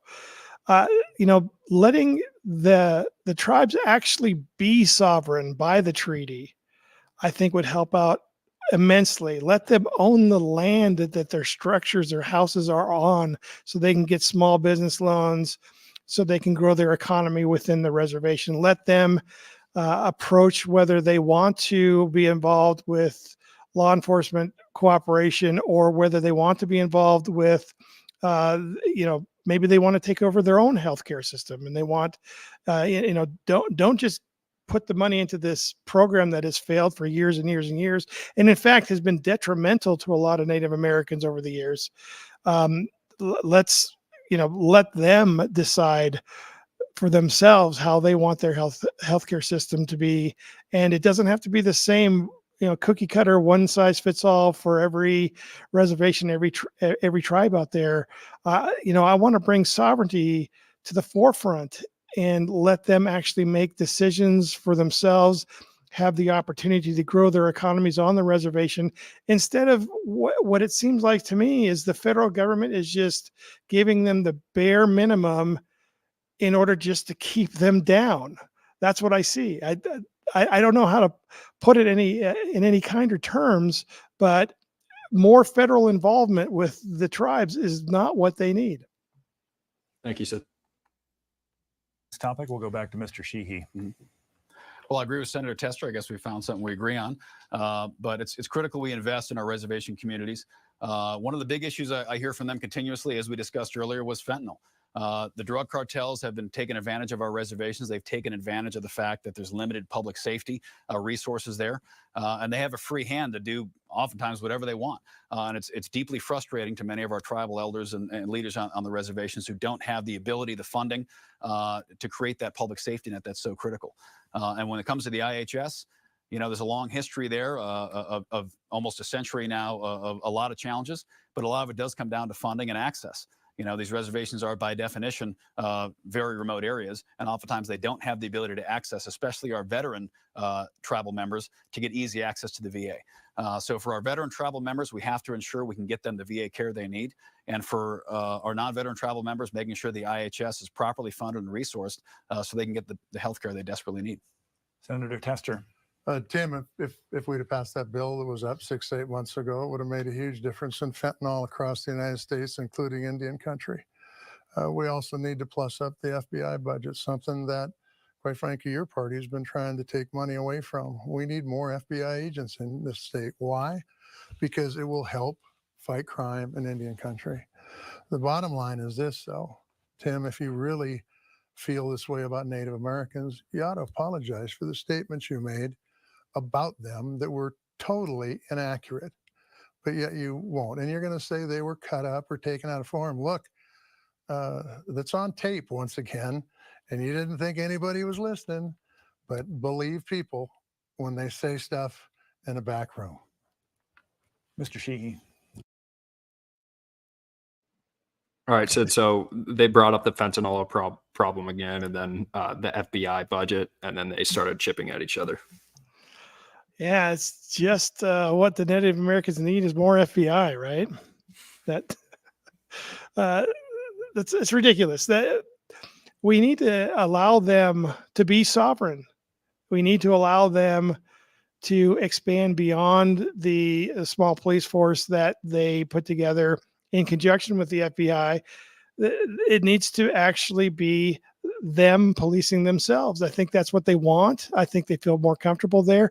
I don't think they like the FBI, policing their territory. Maybe I'm wrong. I would love to hear from some Native Americans in Montana to let me know exactly what they think could fix this problem, because that's the one thing I don't hear is, have we taken the conversation to them and have them give us back the solutions that they're seeking and the way to get there. We have a pretty big responsibility here in Montana because we have so many tribes represented and so many reservations on Montana, within the borders of Montana, to really have that conversation. And, I don't think applying more federal government is going to help them. I think more sovereignty, more independence helps them. So, let's have that conversation. Well, the back room was a gathering with about, 6 people there. But the reality is, insensitive. I come from the military, as many of our tribal members do. We make insensitive jokes and probably off color sometimes. And I'm an adult. I'll take accountability for that. But let's not distract from the issues that our tribal communities are suffering. The border bill that I wasn't even able to vote on didn't pass, and the border's been wide open on the Democrats' watch, controlling the White House and the Senate. They've had an opportunity to close that border. They have not closed the border. They'll point to a bill that maybe would have done something that didn't pass and have yet another messaging opportunity to distract from the issue that they selectively and intentionally opened the border, stood by and let it stay wide open for years. And then when we actually try to close it and talk about closing it, they call it politics. What I call politics is creating a massive issue that was already secure, creating the problem, and then trying to scramble to have a solution right before Election Day to claim that you fixed the problem that you started. Truth is, the Democrats opened the border. They kept it open for years. They have not been able to close it. And this fall, when we win November 5th, we're going to close the border day one. Final word to Senator Tester. The reason we weren't able to close the border 6 to 8 months ago is because the party bosses told Tim Sheehy and other folks, several which he's had in the state, by the way, of my colleagues, to vote no on the bill. And they did. In Tim's case, before he even read it, he said no. But let's talk about our Native Americans here for a second, Tim. The statement you made degrades Native Americans across this country. And you can say, look, I'll take responsibility. But you know, apologies matter. And how you treat people matter.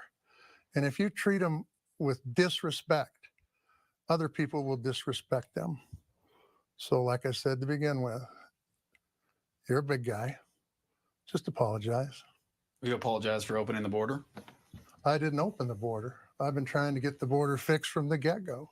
And in fact, when we had an opportunity to fix the border, you were the one that said, hey, we want to play politics with this. And if you don't believe me, turn the TV on to see what you see. Yeah, blame you for a Senate bill I wasn't even a senator to vote on. No, That's but pretty you did. remarkable. You're running for the Senate, Tim, and you came out and you said, Well, you are a this senator, is a, and the this is, border's and been I open voted for the 3 bill. years. I voted to close that border It took down. you 3 years to do it. 3 years of a wide open That's border. because that's the first time I had that bill to vote on. Gentlemen, we're going to stop right there. This hour has flown by, but we do have time now for closing statements from each of our candidates, a chance for them to summarize things. And based on our coin toss, we'll begin with Senator Tester. First of all, I want to thank PBS, and John and Ann, thank you for operating a very good debate. I appreciate it. We need to do more of these. Unfortunately, I think this is the last one. Nonetheless, the voters out there that are watching this show, and hopefully you'll talk to your fellow friends, the decision here is stark. You got an opportunity to vote for a guy who's come to this state a few years back, bought himself a 37,000 acre ranch, which we didn't even get into, locked everybody off it, and now is charging $12,500 to go hunting on. A guy that wants to purely privatize healthcare, which would destroy the healthcare system in this state.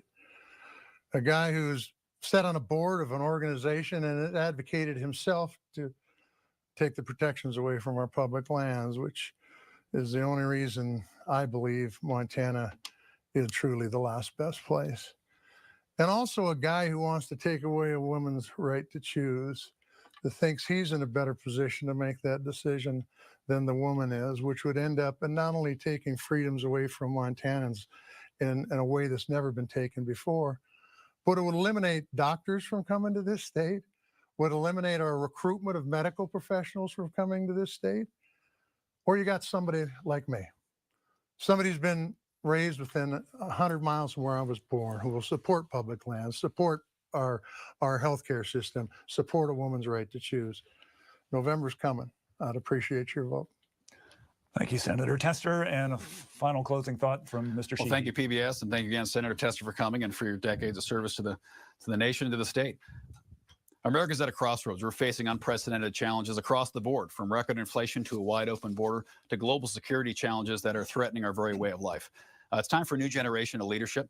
It's time to actually solve these problems and stop talking about them. I'm not going to go through the list of inaccurate things the senator just said. I'll let the fact checkers speak for themselves. Truth is, I wasn't lucky enough to be born in Montana. I sure would have loved to have been. Couldn't control what my mother's womb was when I crawled out of it. I couldn't control when the military sent me for a decade. But I'm proud to say that when my wife and I left the service, we put down roots here. We started a company, created hundreds of jobs, and have tried to invest in the betterment of our community. And I'm running for this office, not because I personally desire to be a politician. I'd much rather be at home with my 4 kids or water bombing fires. But the truth is, I'm concerned about where our country's heading.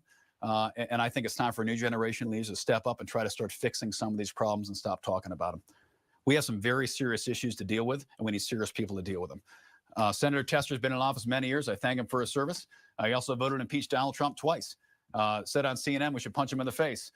He voted with Biden and Harris every single time it mattered, voted against all Supreme Court judge nominees that came from the Trump administration, and has advocated to end the filibuster and expand the Supreme Court.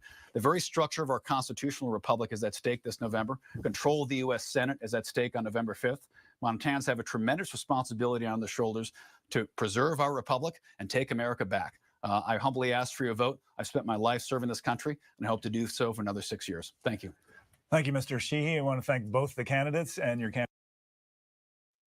All right. I want you to save your final comments because we have a few comments that were actually submitted to us by the audience. And being that normally with these publicly funded debates, they get the advantage of getting questions that you don't because you're not invited to these things. I figured I'd ask you questions that they don't have the advantage of answering. So, but I'll give you an opportunity here to respond to their final comments. Well, I was going to start off with my disappointment at PBS here in Montana. We have a very liberty-focused population here. There's a lot of libertarians in Montana, and maybe they don't vote libertarian every time, but they're liberty-minded, and they're going to resonate with the things that the libertarian candidates have to say. And it's very disappointing to just be not included, even though we are one of the only 3 qualified parties here in Montana. Start off with that, with my extreme disappointment with PBS, but there's a lot of back and forth, not just in this debate, but in the ads that you see every day, where these two fellows are attacking each other's character. Okay. I don't want to attack character. I want to implement policy. I don't care what you think about me. I don't care, what kind of t-shirt, if you wear a red t-shirt or a blue t-shirt normally.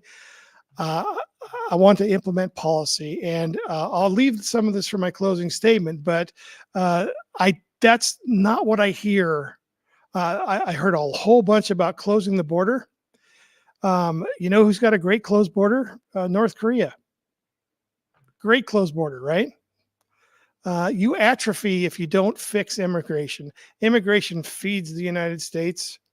It feeds our human computer, our human hard drive of knowledge, and it makes us better.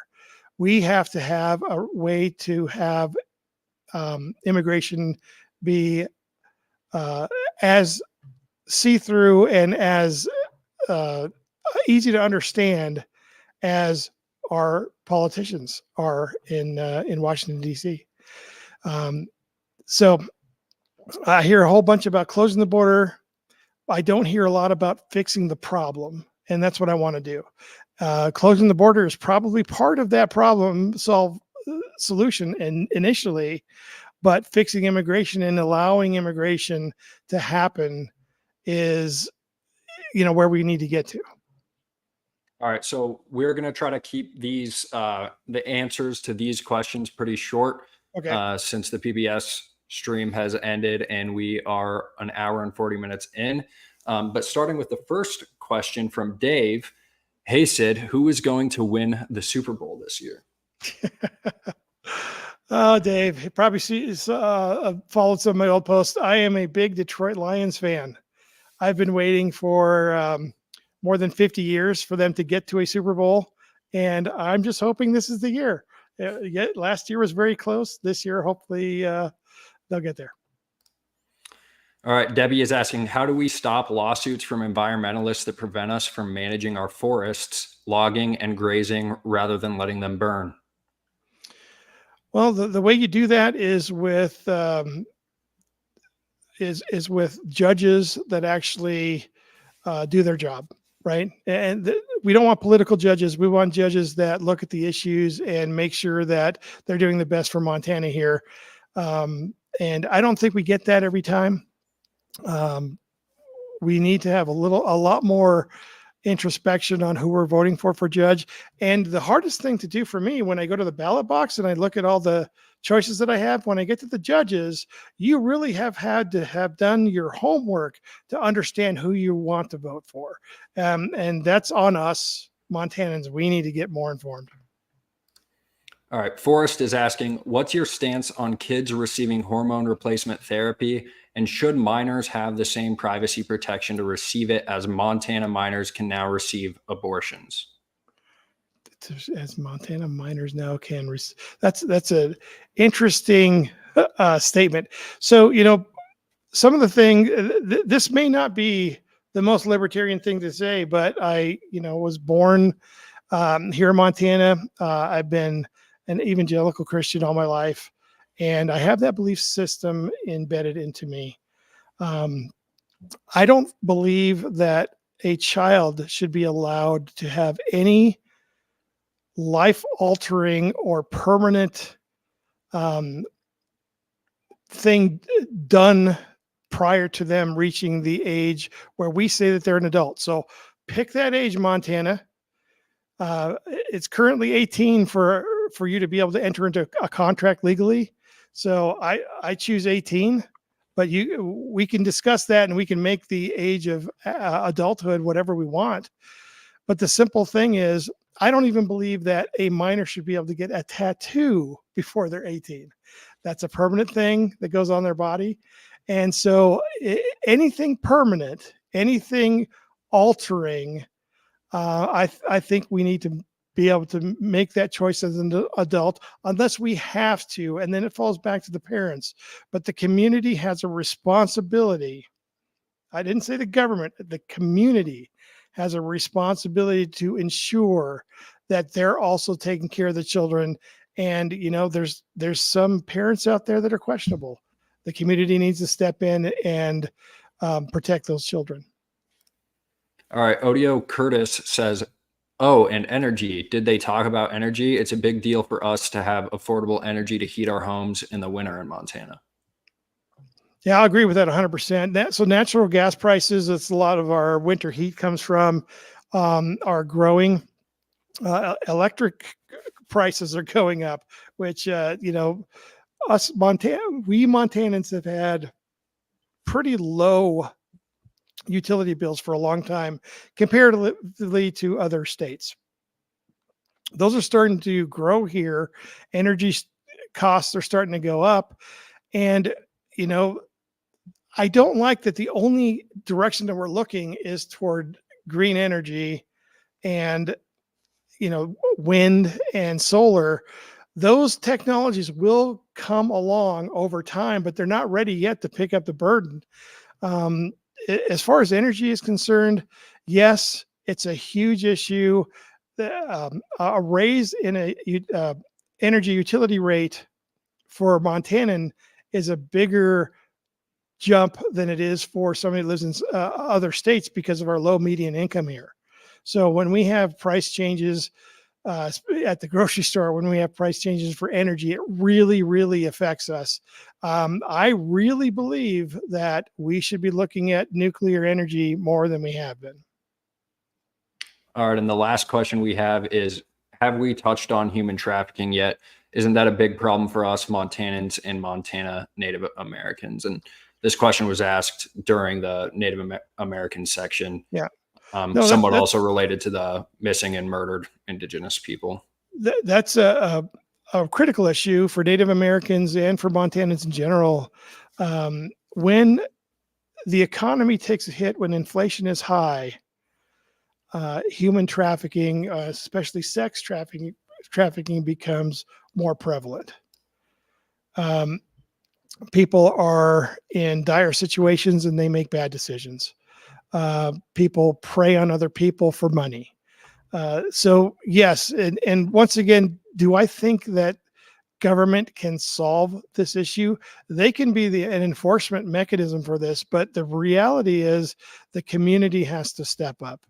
And there's a lot of intricacies that go into the MMIW issue, right? And it's not as cut and dry as people think. And what I have seen is that if you try to patch that with the traditional patches that we use for trafficking in other communities, it doesn't work quite the same in the Native American community. The Native American community has to be the leader in those solutions. There's lots of people that want to help, but helping when they don't want your help is counterproductive, and we need to let them lead on that issue. All right, Sid, thank you so much for taking all of these questions. I will now allow you to do your final statement, and then we'll say goodnight. So, I was really disappointed that we didn't talk about the debt, and we didn't talk about inflation. We didn't talk about Congress that hasn't passed a budget since 1996. These continuing resolutions that Congress passes that keep kicking the can down the road. A continuing resolution implements a prior budget. If you do that, and then within a month you have this huge omnibus bill that blows that away, you've exceeded your budget. And as soon as you do that, spending should stop, but that's not what we see. We see Congress spend and spend and spend, send our money overseas. That figure of how much we've sent to the Ukraine is ridiculous when you take it into perspective what's happening to Americans at the grocery store and with their housing costs and with them trying to feed, clothe, and heat their homes. It's ridiculous to be sending that much money outside. We have to hurt Americans to send that money to them. And I'm not willing to do that. I want to fix our issues here first, concentrate on our people. The big thing about sending Sid Daoud to the Senate is I don't have a political party that I have to toe the line for. The Libertarian Party has principles that it's set up on. It has policies that it would like to implement, but basically we are independents. We firmly believe in libertarian principles and economics, but we're going to do the things that Montanans want us to do. I'm going to do the things that are Montana specific. And if you talk about the impact of sending Tim Sheehy or Senator Tester back, or sending me to the Senate, if you send the first elected senator, the first elected libertarian senator to the Senate, Montana's going to have a spotlight on us. They're going to be all over me there. And Montana's voice is going to be many magnitudes louder than it is with our low population state and what it is now. So think of that too. Think of a senator there that does what's best for Montanans. I look at Representative Rosendale, and he does the best he can for Montanans. And the political parties don't like that because he doesn't just toe that party's line. He's doing the best things for us that he can think of doing. And he's very open about it. He's very communicative back to the community. I want to do that thing. I want to take the best of what I see senators doing and implement that for, myself in the Senate. I want to have a published agenda. A published daily schedule so people know where I am, who I'm meeting with. I want to make sure that I'm putting their needs in front of everything. And if it's not in the budget, if Congress passes a budget and it's not in the budget, it doesn't get addressed unless it's an emergency. And we really need to stop treating every single thing as an emergency at the federal level. It's not. The Congress is supposed to be methodical and slow and well thought out. It's not supposed to be knee-jerk reactions because that's when we get our worst laws. If you look at some of the earliest gun law, terrible decision. The Patriot Act, terrible decision. Those things need to go. So sending Sid Daoud to the Senate is sending a Montanan to Senate that's only going to do things that Montanans approve of. Thanks. All right. And I know I said that I would take no more questions, but I will make one exception for Montanans for Limited Government, which is a phenomenal organization in Montana. They wanted you to comment on lifetime judicial appointments for senators. I'll have to do some more thinking about that specifically, but I do want to go back to the system where the state legislature appoints and elects the senators to office.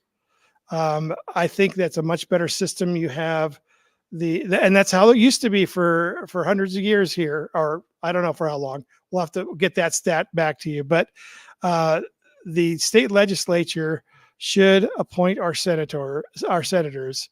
And I'm not sure if I like the lifetime judicial appointments.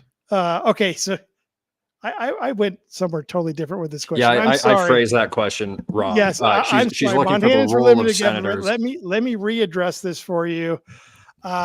You should not have lifetime judicial appointments. Um, uh, being in a role for that long, I think, is detrimental to our system of government. There should be they should be longer terms than like Congress, or they should be longer terms than senators, but lifetime, you'll see what happens when the justices get too old and multiple of them either step down or pass away in a short amount of time. You get an interesting Supreme Court. you get a Supreme Court that's stacked one way or the other. I don't like the lifetime appointments. All right. Well, thank you guys so much for listening to The Real Debate. Like I said in the beginning, Montana PBS refused to allow Sid Daoud to participate in the publicly funded debate tonight. So instead, we tried to offer this alternative. Please share it around with anyone who might be interested and who doesn't know who they're going to vote for. And make sure to follow Human Reaction and Peaceful Sea Productions. I'd like to thank them for helping with this stream tonight. Make sure to follow the Lee McCullum Show, which is also a Human Reaction production. And thank you so much. Have a good night.